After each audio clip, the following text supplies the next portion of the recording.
Press the bell icon so you can stay notified whenever I upload a new video.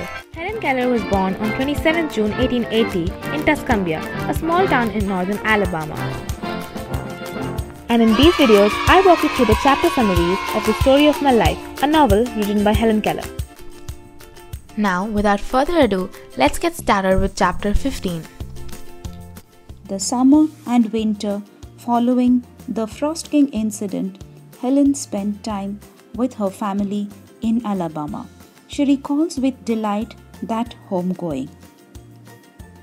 She began to write a sketch of her life a year after she had written The Frost King. Whenever she wrote, she used to think, "I'm not sure if it is mine." A sense of uneasiness and disquietude always encircled her. And she could not continue writing anymore for that day. Miss Anne Sullivan could persuade her to write a personal recount of her own life for Youth's Companion the next year. This helped Helen to regain her self-confidence and self-respect. She could gradually emerge from the shadow of depression, and this time with a truer knowledge of life. Helen's trip to Washington during the inauguration of President Cleveland and visits to Niagara and World's Fair constantly interrupted her studies. She went to Niagara in March 1893 and stood on the point which overhangs the American Falls and felt the air vibrate and earth tremble. It seems strange to many people that she should be impressed by the wonders and beauties of Niagara. And they always asked, "What do this beauty or music of Niagara mean to you?" They were narrow-minded and forget that if nature takes away something from man, she compensates the loss in many ways.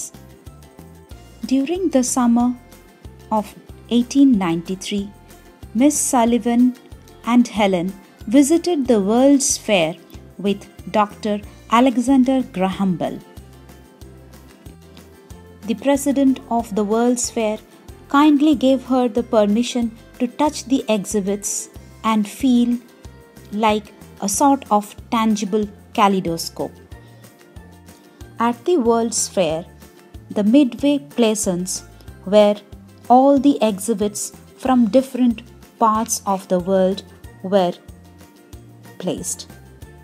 She liked to visit the Midway Plaisance, whereby she could visit the different parts of the world at one go. The Midway Plaisance seemed like Arabian Nights, so full of novelty and interest. She could perceive through her sense of touch the lagoons of Venice, pyramids of Cairo, and not the least Santa Maria ship of Columbus, which Columbus used to explore during his expedition. From all these relics, she learned more about the progress of man.